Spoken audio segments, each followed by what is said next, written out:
Hello my dear student, welcome to ICC online lecture. 10th science आज start किया जा रहा है आप लोगों का। कोरोना महामारी का प्रकोप बढ़ता जा रहा है, तो विद्यालय तो चल नहीं पा रहा है, जिसकी वजह से ऑनलाइन स्टडीज़ की व्यवस्था करनी पड़ रही है। आज से हम लोग देखेंगे साइंस के बारे में। साइंस, देखिए साइंस होता क्या है। हम कह सकते हैं कि बेसिक डेफिनेशन आप लोगों को बताया जाता है जब आप जूनियर क्लास में रहते हो कि सुसंगठित, सुव्यवस्थित एवं क्रमबद्ध ज्ञान को विज्ञान कहते हैं। लेकिन हाई स्कूल लेवल पर आप पहुंच गए हो तो आपको रटना नहीं है। पहली बात, रट के पढ़ाई नहीं करना है। इसमें देख लीजिए, आप कह सकते हो कि हम लोग प्रकृति का नकल करते हैं। जो साइंस है, साइंस एक प्रकार से कह सकते हो प्रकृति का नकल करता है।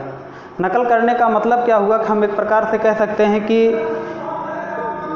प्रयोग और प्रेक्षण के द्वारा जो ज्ञान प्राप्त करते हैं उसी को हम लोग विज्ञान कहते हैं। तो हम कह सकते हैं कि मानव द्वारा प्रयोगों एवं प्रेक्षणों के द्वारा प्राप्त सुव्यवस्थित ज्ञान को विज्ञान कहते हैं। और विज्ञान की एक प्रमुख शाखा है जिसे कहते हैं भौतिक विज्ञान। विज्ञान की एक प्रमुख शाखा है फिजिकल साइंस। फिजिकल साइंस, इसी के बारे में हम लोग पढ़ेंगे। फिजिकल साइंस क्या है। 10th का फिजिक्स स्टार्ट किया गया है। तो देख लीजिए, एनर्जी, ये जो पूरा वर्ल्ड है, या हम कह सकते हैं जो पूरा यूनिवर्स है, ये दो चीज़ों से मिलकर बना है। एक है ऊर्जा, एक है ऊर्जा और दूसरा है पदार्थ, मैटर। मैटर एंड एनर्जी से मिलकर पूरा यूनिवर्स हमारा बना है। तो इसी के बारे में हमको अध्ययन करना है। भौतिक विज्ञान, विज्ञान की वह शाखा है जिसके अंतर्गत ऊर्जा के विभिन्न स्वरूपों, क्योंकि एक ऊर्जा नहीं है, ऊर्जा के अलग अलग स्वरूप हैं। अलग अलग स्वरूप होने का मतलब है कि जैसे हो गया आपका ऊष्मीय ऊर्जा हो गया, सौर ऊर्जा हो गया, वैद्युत ऊर्जा हो गया, प्रत्यास्थ ऊर्जा है। तो ऊर्जा का अलग अलग जो पार्ट है, ऊर्जा के विभिन्न स्रोतों एवं ऊर्जा एवं द्रव्य के बीच होने वाली भिन्न भिन्न क्रियाओं का अध्ययन किया जाता है। उसी को हम लोग कहते हैं भौतिक विज्ञान। भौतिक विज्ञान एक प्रकार से भी हम बताएं, साइंस जो है, फिजिकल साइंस आप कह सकते हो। फिजिकल साइंस में जनरली हम लोग नेचर की नकल करते हैं। नेचर की नकल करते हैं, प्रकृति में क्या हो रहा है, प्रकृति में क्या हो रहा है किस तरह से, उसी का नकल करके हम लोग पढ़ते हैं और देखते हैं कि किस तरह से नेचर में, जैसे आप कह सकते हो बारिश होता है तो बारिश कैसे होता है, बारिश का कारण क्या है, ये सब हम पढ़ेंगे। तो फिजिकल साइंस की डेफिनेशन आप कह सकते हो कि भौतिक विज्ञान, विज्ञान की वह शाखा है जिसके अंतर्गत ऊर्जा के विभिन्न स्वरूपों एवं ऊर्जा व द्रव्य के बीच होने वाली अन्योन्य क्रियाओं का अध्ययन किया जाता है, भौतिक विज्ञान है। या आप दूसरी तरह से कहना चाहो तो कह सकते हो कि विज्ञान की वह शाखा जिसके अंतर्गत प्रकृति एवं प्राकृतिक घटनाओं का अध्ययन किया जा सकता है। यह भी बेहतर डेफिनेशन आप कह सकते हो। विज्ञान की वह शाखा जिसके अंतर्गत प्रकृति एवं प्राकृतिक घटनाओं का अध्ययन किया जाता है। Physics is a branch of science which under study nature and natural phenomena, हम कह सकते हैं। तो इसमें देख लीजिए, जो 10th का सिलेबस है, 10th का सिलेबस आपका है लाइट। फर्स्ट चैप्टर और फर्स्ट यूनिट जो आपका मिलेगा, फर्स्ट यूनिट लाइट है और चैप्टर आप कह सकते हो reflection of light. Reflection of light पढ़ने से पहले आप लोगों को हम थोड़ा सा बताना चाहते हैं कि फिजिक्स को कैसे पढ़ना है। ऐसा नहीं है कि नोट्स लिखा दिया जाए, नोट्स आप लोगों को दे दिया जाए और वही रट डालिए, ऐसा नहीं करना है, रट के पढ़ाई नहीं करनी है। आप ध्यान दीजिएगा फिजिक्स को कैसे पढ़ा जाता है। फिजिक्स को पढ़ने के लिए सबसे पहले हम लोग करेंगे ऑब्जर्वेशन। फिजिक्स या साइंस ही आप कह सकते हो। सबसे पहले हमको पढ़ना है ऑब्जर्वेशन। ऑब्जर्वेशन, ये ऑब्जर्वेशन क्या है आप कह सकते हो प्रेक्षण या अवलोकन, बेहतर कह सकते हो अवलोकन। अवलोकन, कोई चीज़ अगर हम पढ़ते हैं तो सबसे पहले या देखते हैं तो उसका अवलोकन करना चाहिए, प्रेक्षण करना चाहिए। जैसे न्यूटन महोदय जो थे वो गुरुत्वाकर्षण का नियम दिए, उनको भौतिकी का पिता कहा जाता है। तो सबसे पहले वो क्या किए थे, देखे थे सेब एक नीचे गिर रहा था, गिरते हुए सेब को उन्होंने देखा। देखने का मतलब क्या है, वो अवलोकन किए कि ये नीचे ही क्यों गिर रहा है, ऊपर का ही नहीं चला जाता, नीचे क्यों गिर रहा है। तो ये अवलोकन होता है। हम लोग देखते हैं पहले खूब गर्मी पड़ती है, उसके बाद बारिश होती है, ये क्या है, अवलोकन है। हम देखते हैं कोई नदी है, कोई भी रिवर है, नदी है, उसमें जाते हैं शाम को, उसके किनारे पर देखते हैं तो नदी के धारा का जो प्रवाह है वो पश्चिम से पूरब की तरफ है। अगले दिन जाते हैं जब, तो क्या वो उसमें जो धारा का प्रवाह है वो पूरब से पश्चिम हो जाता है, नहीं, एक ही तरफ। ये हमारा क्या, हम देखते हैं कैसा क्यों होता है, देखते हैं उसके बाद उसके बारे में सोचते हैं ऐसा क्यों होता है, ये चीज़ हमारा है अवलोकन। तो सबसे पहले हम लोग क्या करेंगे, अवलोकन करेंगे, ऑब्जर्वेशन करेंगे। ऑब्जर्वेशन के बाद जो हमारा सेकंड स्टेप आता है, सेकंड स्टेप हमारा आता है कंट्रोल्ड एक्सपेरिमेंट। कंट्रोल्ड एक्सपेरिमेंट, नियंत्रित प्रयोग या प्रयोग नियंत्रण आप कह सकते हो। प्रयोग किस तरह से करते हैं हम लोग, प्रयोग यहाँ पर कर रहे हैं और अपने लैब में हम लोग जाते हैं। लैब में जब जाते हैं तो वहाँ पर अभी जैसे हम पानी वाला एग्जाम्पल लिए, एक पाइप ले लीजिए आप और पाइप में पानी को डाल दीजिए और पाइप का एक सिरा उठा दीजिए इस तरह से, तो पानी इधर से इधर चला आया। फिर हम क्या करते हैं, फिर इसको इतना उठा देते हैं, तब की बार इधर से इधर चला आया। अब की बार पानी को हम गर्म कर देते हैं और गर्म करने के बाद भी देखते हैं तब भी वो इधर आ रहा है। तो हम लोग ये कर रहे हैं कंट्रोल्ड एक्सपेरिमेंट, एक बार इसको कर रहे हैं, एक बार इसको कर रहे हैं ऊपर, तो ये कंट्रोल कर रहे हैं, इसको एक्सपेरिमेंट कर रहे हैं। या आप कह सकते हो पहले खूब गर्मी होती है, उसके बाद बारिश होती है, तो हम भी क्या करते हैं, पानी लेते हैं और किसी बर्तन में उसको हीट करते हैं, उसके ऊपर ढक्कन लगा देते हैं और उस टेम्परेचर कम ज़्यादा करते हैं, तो देखते हैं कि एक निश्चित समय के पश्चात जो है ढक्कन से नीचे पानी टपकने लगता है। ये हमारा क्या है, ये हमारा कंट्रोल्ड एक्सपेरिमेंट है। टेम्परेचर को कम या ज़्यादा कर रहे हैं, कंट्रोल कर रहे हैं, एक्सपेरिमेंट कर रहे हैं, तो ये क्या हुआ, कंट्रोल्ड एक्सपेरिमेंट हुआ। और जो हमारा थर्ड स्टेप है नियंत्रित प्रयोग कह सकते हैं, या निरंतर प्रयोग, नियंत्रित करके जो है प्रयोग करना इसको। और जो हमारा थर्ड स्टेप है, ये first, second and third step. Third step में हम लोग लेते हैं रीजनिंग। रीजनिंग का मतलब क्या है, रीजनिंग का मतलब वैसा होता है तर्क शक्ति। तो रीजनिंग में देख लीजिए, ये जो रीजनिंग होती है ये 2 टाइप्स की रीजनिंग होती है। फर्स्ट टाइप इसका जो है आपका, ये होता है qualitative reasoning. Qualitative reasoning, qualitative reasoning का क्या मतलब है, कोई भी पिंड हम लोग लेते हैं और पिंड को ऐसे ऊपर की तरफ फेंकते हैं, पिंड कहाँ आया, नीचे आया। पिंड को ऊपर फेंकें, पिंड कहाँ आया, नीचे आया।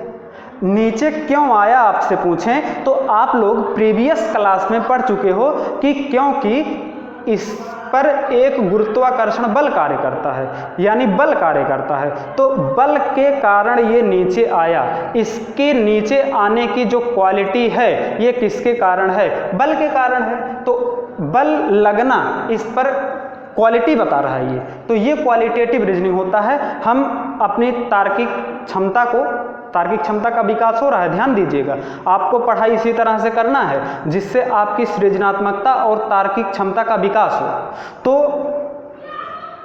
क्वालिटी है, इस पर बल लग रहा है, इस बल के क्वालिटी के कारण ये नीचे जा रहा था। लेकिन आपसे हम ये पूछें कि कितना बल इस पर लग रहा है, तो हम अभी नहीं बता रहे कितना बल लग रहा है। कितना बल लग रहा है, बल की क्या पूछी गई, मात्रा पूछी गई, सॉरी बल की मात्रा पूछी गई। तो मात्रा जो हुई ये दूसरी टाइप हो गई।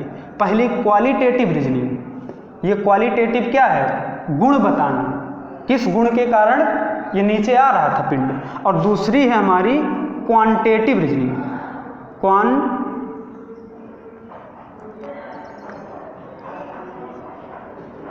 रीजनिंग।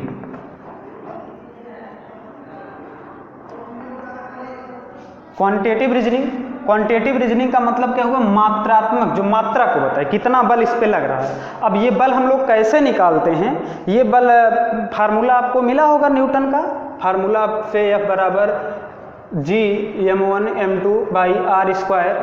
अगर हमको G का मान पता है, पूरे यूनिवर्स में G का जो मान होता है वो तो 6.67 इंटू 10⁻⁻11 न्यूटन मीटर स्क्वायर पर किलोग्राम स्क्वायर। प्रीवियस क्लास में आप इसको पढ़ चुके हो।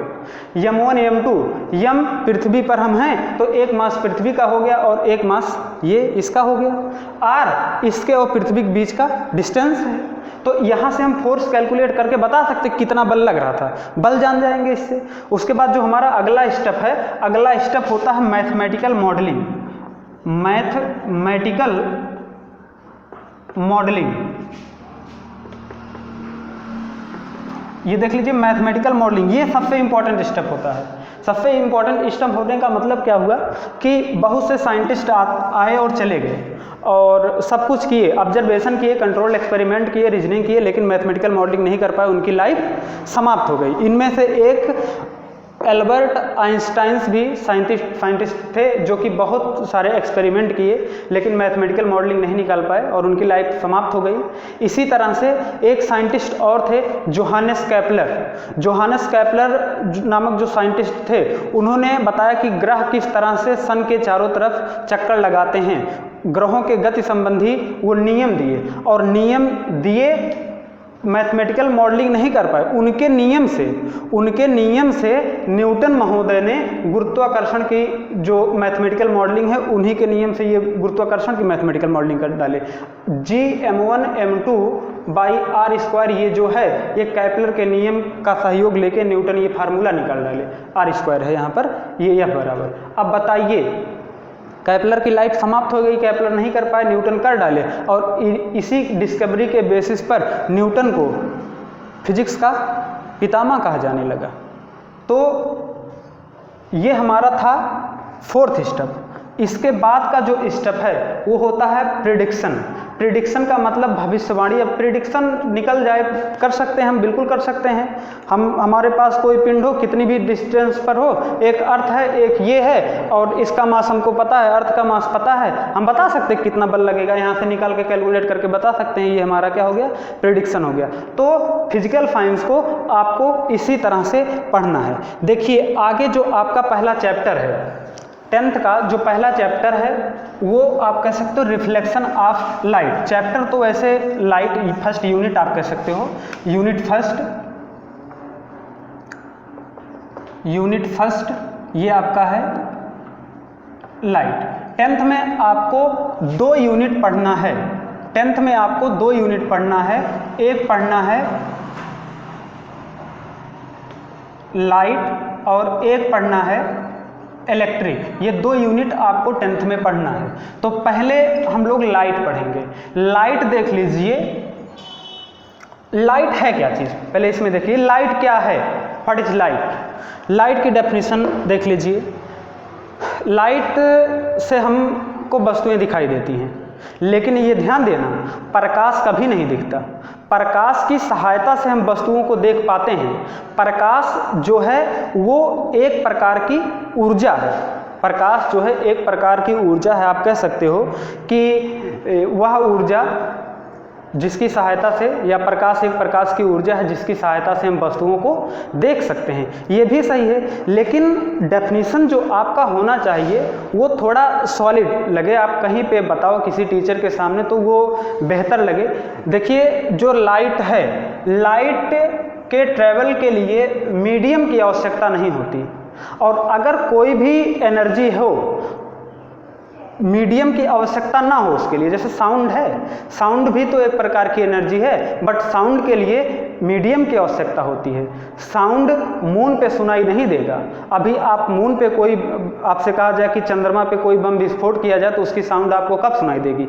आप चाल बराबर दूरी बटा समय लगाते रहिए, आपको कभी पता नहीं चलेगा, आंसर नहीं मिल पाएगा कि कितना आंसर आएगा, कितने बजे सुनाई देगा। ठीक, लेकिन क्यों नहीं सुनाई देगा? क्योंकि वहाँ पे साउंड की स्पीड ही नहीं है, मीडियम है नहीं, तो साउंड मीडियम में ट्रैवल करता, वहाँ मीडियम है नहीं तो ट्रैवल करेगा नहीं। लेकिन लाइट सभी मीडियम में ट्रैवल कर रहा है। अगर ये सभी मीडियम में ट्रैवल कर रहा है तो इस एनर्जी को हम लोग बोलते हैं रेडिएशन एनर्जी। वह ऊर्जा जिसको चलने के लिए माध्यम की आवश्यकता ना हो, उस ऊर्जा को हम लोग कहते हैं विकिरण ऊर्जा। ध्यान दीजिएगा, अब डेफिनेशन यहीं से सॉलिड बना रहे हैं। वह विकिरण ऊर्जा जो हमारी आँखों की दृष्टि संवेदनाओं को जागृत करती है या हमारी दृष्टि संवेदनाओं को प्रभावित करती है, उसी को क्या कहते हैं? प्रकाश कहते हैं। वह विकिरण ऊर्जा जो दृष्टि संवेदनाओं को प्रभावित करती है, उसी को हम लोग क्या कहते हैं? विकिरण ऊर्जा कहते हैं। सॉरी, विकिरण ऊर्जा नहीं, लाइट कह सकते हैं, उसी को हम लोग लाइट कहते हैं। वह विकिरण ऊर्जा जो हमारी दृष्टि संवेदनाओं को जागृत करे, प्रकाश कहलाता है। अब इसमें देख लीजिए, पहले चैप्टर जो है वो है प्रकाश का परावर्तन, रिफ्लेक्शन ऑफ लाइट। प्रकाश का परावर्तन, प्रकाश का परावर्तन क्या होता है? परावर्तन से पहले अगर आप चाहो तो प्रकाश का गुण भी देख सकते हो। प्रकाश का गुण क्या है?